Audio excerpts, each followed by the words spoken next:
दोस्तों, यदि आप अपने आप को इंटेलिजेंट समझते हैं या फिर इंटेलिजेंट बनने की कोशिश करते हैं, तो आज हम जो पहेली लेकर आए हैं उसका जवाब देकर बताइए, उसको बूझ कर बताइए। तब हम जानेंगे कि हाँ, आप सचमुच में एक इंटेलिजेंट पर्सन हैं, या फिर जो इंटेलिजेंट बनने की कोशिश कर रहे हैं उसमें आपको सफलता मिल सकती है। तो चलिए दोस्तों, शुरू करते हैं। और हाँ, आज का जो पहेली है ना भाई, बहुत ही खतरनाक है, धमाकेदार है, मजेदार है, इसीलिए आप इस वीडियो में अंत तक बने रहिए, बहुत मजा आएगा। ठीक है, ये पहेली 100 साल पुराना है, आप सोच सकते हैं। और थोड़ा सा ध्यान से समझिएगा कि भाई इस पहेली में आपको पूछा क्या जा रहा है, इसीलिए एकदम एक एक चीज को आपको नोट करते हुए चलना है। देखिए, यहाँ पर दो टोकरी है। क्या है? दो टोकरी है। ये पहला टोकरी और ये वाला है दूसरा टोकरी। एकदम अंडा जैसा बना दिए, लेकिन अंडा नहीं समझना है, ये टोकरी है। ठीक है, दोनों टोकरियों में क्या है? आम है। क्या है? आम है। और आमों की संख्या क्या है? 30-30 है। दोनों टोकरी में कितने कितने आम है भाई? 30-30 आम है। चलिए यहाँ पर हम 30 लिख देते हैं, हालांकि यहाँ पर 30 दिख नहीं रहा होगा, लेकिन इसमें 30 आम है। अरे भाई, टोकरी में ऊपर में जो रहता है आम, वही वाला ऊपर वाला छाप दिए। ठीक है, नीचे घुसा होगा तो उसका कौन जिम्मा लिया? क्लियर। चलिए यहाँ पर भी हम 30 आम बनाते हैं, क्योंकि इस टोकरी में भी टोटल कितने आम हैं? 30 आम है। ओके, यहाँ तक कोई दिक्कत? अब देखिए, ये जो पहला टोकरी है, ये जो पहला टोकरी है वो इस व्यक्ति का है, इस व्यक्ति का, और इसका नाम देते हैं पहला, यानी पहला व्यक्ति का ये पहला टोकरी है।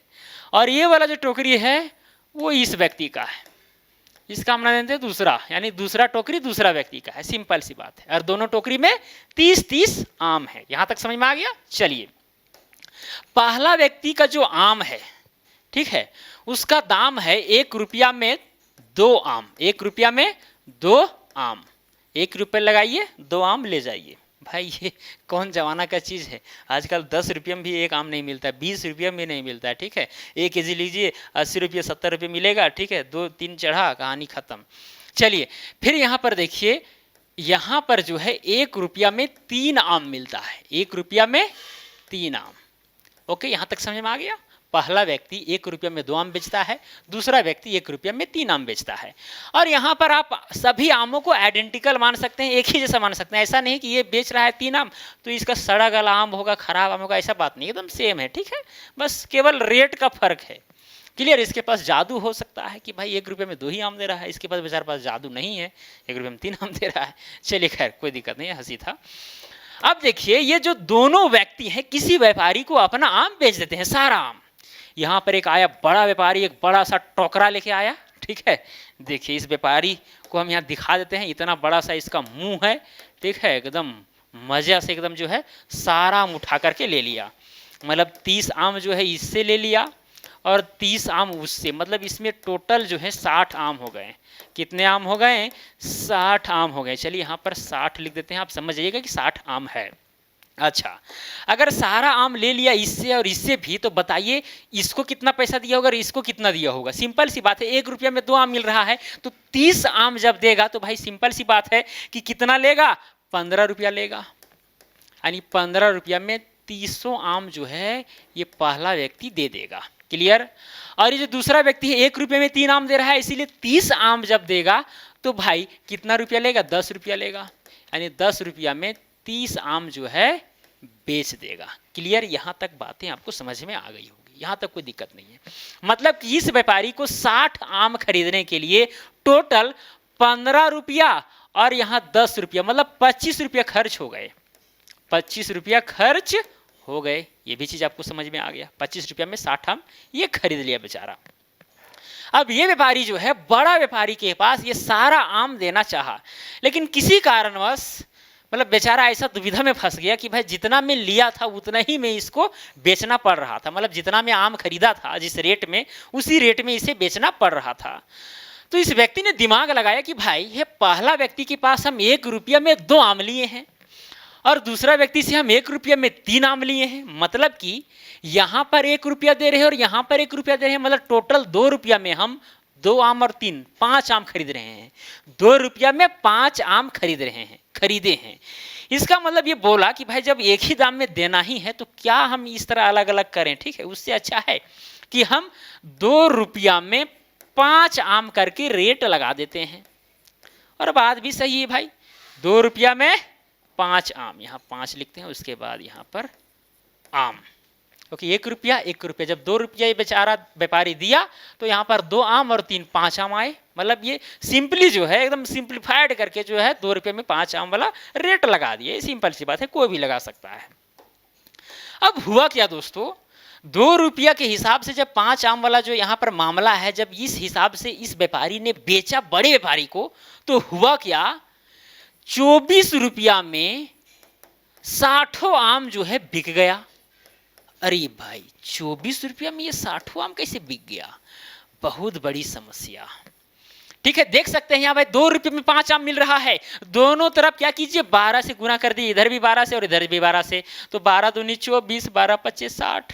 ये सिंपल सी बात है, अपने आप भी समझ सकते हैं कि भाई अगर ₹2 में 5 आम मिल रहा है तो ₹4 में 10 आम, फिर हो जाएगा ₹6 में 15 आम। इस तरह करके आप करते करते जब ₹24 में जाइएगा तो 60 आम पूरा खत्म। क्लियर? अब यहाँ पर समस्या हो गया दोस्तों, ये व्यापारी बेचारा इन दोनों से जब आम लिया था, कितना चुकता किया था, ₹25, लेकिन इसको मिल कितना रहा है, ₹24। लेकिन रेट तो सेम रखा था, रेट सेम रखा था, ₹1 ₹2 में 5 आम बेच ही तो रहा है, वही सेम दाम पर बेच रहा है। लेकिन ₹1 गया कहाँ? ये व्यापारी खूब बेचारा खलबली मच गया कि भाई गया सो गया कहाँ। ठीक है, खूब दिमाग लगाया, खूब इधर उधर किया, लेकिन देख रहा है कि नहीं भाई ₹24 ही मेरे पास आएंगे और 60 आम खत्म हो जा रहा है। अब आपसे सवाल है दोस्तों कि यहां जो ₹1 का नुकसान हुआ, वो हुआ तो हुआ कैसे, यही आपको बताना है। यहां पर कितना रुपया का नुकसान हुआ है? ₹1 का नुकसान हुआ है दोस्तों। अब बताइए, वीडियो को पॉज कीजिए और बताइए कि ₹1 का नुकसान इस व्यापारी को क्यों हो गया, जबकि रेट सेम लगाया था। 60 आम यहाँ पर भी और 30-30 60 आम तो लिया ही था। सारा चीज आपको समझ में आ गया होगा, लेकिन आपको यह बताना है कि ₹1 इसका नुकसान कैसे हो रहा है। आप कितनों दिमाग लगा लीजिए भाई, ₹24 में यहाँ पर 60 आम खत्म हो जाने हैं, लेकिन ₹1 गया कहाँ, यह आपको बताना है। कहाँ नुकसान हो गया, कैसे हुआ? चलिए वीडियो को पॉज कीजिए और बताइए। चलिए, मुझे उम्मीद है आप वीडियो को पॉज किए होंगे, सोचे होंगे और यहाँ पर इंटेलिजेंट बनने वाला जो फैसला है वो क्लियर हो गया होगा। अगर जवाब दे दिए होंगे तो ऐसा बात नहीं इंटेलिजेंट बन गए हैं और मेहनत करना है आपको। क्लियर? लेकिन अगर नहीं बना है दोस्तों और आप अपने आप को इंटेलिजेंट अगर समझ रहे हैं तो फिर गलत बात है। थोड़ा मेहनत कीजिए, वो ऐसे इंटेलिजेंट नहीं बना जाता है भाई। ठीक है, जीवन भर आपको सीखते रहना पड़ेगा। कभी भी अपने आप को महान नहीं समझना चाहिए, हम बहुत कुछ जानते, कभी नहीं, कतई नहीं। लाइफ इज लर्निंग, जब तक आपका जीवन है तब तक सीखते रहिएगा। ठीक है, चलिए अब यहाँ पर हम जवाब देने का प्रयास करते हैं। आखिरकार ₹1 का नुकसान कैसे हुआ, समझिएगा थोड़ा। ठीक है, कैसे समझना है ये देखिए। यहाँ पर ₹2 में 5 आम मिल रहे हैं। ₹2 में कितने आम मिल रहे हैं? 5 आम मिल रहे हैं। मतलब बड़ा व्यापारी को ₹2 में 5 आम दिया जा रहा है। एक चीज बताइए, अगर हम ₹20 खर्च कर दें, यानी ₹20 अगर हम खर्च कर दें, मतलब ₹20 में अगर आमों को देना चाहे ये व्यापारी, तो 20 अगर 10 से इधर भी गुना करें तो मतलब 50 आम हो जाएगा। मतलब ₹20 में 50 आम इसका बिक जाएगा। इस व्यापारी का ₹20 में 50 आम खल्लास हो जाएगा, क्योंकि ₹2 में 5 आम दे रहा है, तो ₹20 में 50 आम खत्म हो जाएगा। बच कितना जाएगा? 10 आम। बच कितना गया दोस्तों? 10 आम।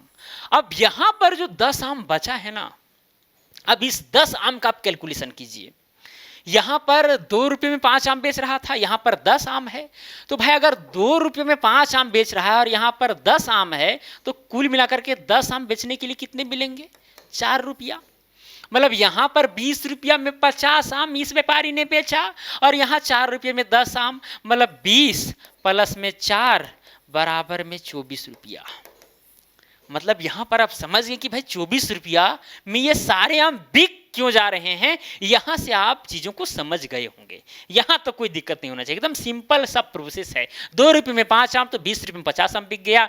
10 आम जो बच गया वो भी भाई 10 आम ₹4 में बिकेगा, क्योंकि ₹2 में 5 आम बिक रहे हैं कि नहीं, तो ₹4 और इधर ₹20, यानी कि ₹24 में पूरा आम जो है खत्म। मतलब यहां पर आपको समझना है कि भाई कहां पर गड़बड़ी हुई है। यहां से तो लग रहा है कि भाई नुकसान नहीं हुआ है, लेकिन नुकसान हुआ है। कैसे नुकसान हुआ है देखिए। अब यहाँ जो आप दोस्तों 20 रुपये जो खर्च करके 50 आम जो मतलब कि यहाँ पर दिया गया है, 20 रुपया लिया और जो 50 आम दिया, उसमें क्या हुआ है दोस्तों, 10 रुपया इसका, मतलब 10, देखिए यहाँ पर 15 रुपये में 30 आम मिल रहा है, यहाँ पर 15 रुपये में 30 आम, और यहाँ पर 10 रुपया में 30 आम, मतलब कि 20 रुपया में अगर हम 50 आम दे रहे हैं, मतलब 10 रुपया इसमें इन्वेस्ट कर रहे हैं और 10 रुपया इसमें इन्वेस्ट कर रहे हैं, मतलब जो बड़ा व्यापारी है इसमें 10 रुपया, इसमें 10 रुपया इन्वेस्ट किया। अब यहाँ पर 10 रुपया जैसे इन्वेस्ट किया तो उसको यहाँ से 20 आम ही मिलेंगे, यहाँ से 20 आम ही मिलेंगे, और यहाँ पर 10 रुपया अगर इन्वेस्ट करता है तो 30 आम खत्म, ये 30 आम खत्म। तो बच कौन सा आम गया, ये वाला आम, यानी जो पहला व्यापारी से लिया गया आम था वहां में से ये 10 आम बचा हुआ है। ये जो 10 आम देख रहे हैं ना, ये इस व्यापारी वाला नहीं बचा, मतलब इस व्यक्ति वाला नहीं बचा है, इस व्यक्ति वाला बचा है, क्योंकि भाई 10-10 20 रुपया करके जब हम, क्योंकि यहाँ पर 2 रुपया जो लिया गया था 1 + 1 करके, भाई दोनों वाला से खर्च करना पड़ेगा, तो जाकर के 10-10 रुपया दोनों में लगाएं तो दोनों स्टॉप हो गया है कि नहीं।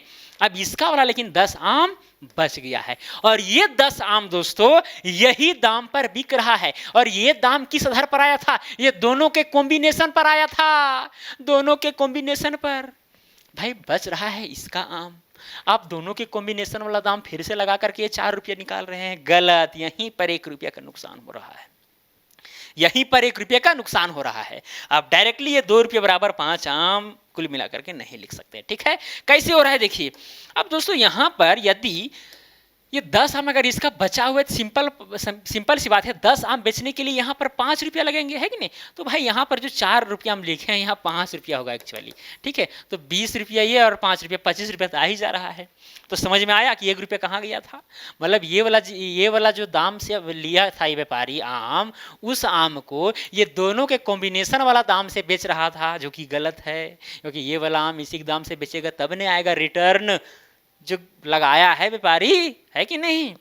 तो दोस्तों यही बात है, इसमें भी कैलकुलेशन करके जो है आम बेचा जा रहा था, इसीलिए नुकसान उस व्यापारी को हो रहा था 1 रुपया का, ठीक है, क्योंकि यहाँ पर 10 आम जो है बच जा रहा था। बात समझ आई, आ गया होगा यार, कितना बोलें। फिर कई लोग कमेंट करते हैं, सर एक ही चीज़ को आप बार बार बोलते हैं, क्या बोले यार, मतलब सब लोगों का दिमाग एक जैसा नहीं होता है। कई लोग जो है समझ गए होंगे, आधे दूर तक समझाते समझाते जो है समझ गए होंगे, कई लोग अभी भी ऐसे होंगे कि नहीं समझ रहे होंगे, ठीक है। वीडियो को पीछे करके 2-3 बार देखेंगे तब जाकर के समझ में आएगा, ऐसा भी होता है कि नहीं। तो खैर देख लीजिएगा, समझ में सब आ जाएगा, ठीक है। मतलब कुल मिलाकर के यहाँ पर 25 रुपया तभी आएगा, 20 और 5 25, जब इसी रेट पर बेचा जाएगा, ठीक है। ये वाला रेट अगर आप लगा रहे हैं तो गलत है, क्योंकि भाई यहाँ पर 10 रुपये में सारे आम खरीदे जा रहे हैं, आप 15 रुपये में सारे आम खरीदे जा रहे हैं, तो भाई यहाँ जो 2 रुपये हम लिखे हैं, 1 रुपया इसमें 1 रुपया में इसमें, ठीक है, तब जाकर के 2 रुपया आया है। तो 10 रुपये में 30 आम खरीदा गया, और यहाँ 10 रुपये में 20 आम खरीदा, तो 10 आम यहाँ बचन हुआ है, वही 10 आम को फिर रेट लगाएंगे, 10 आम का 5 रुपये दाम होगा, तो 20-25 इस तरह से होगा,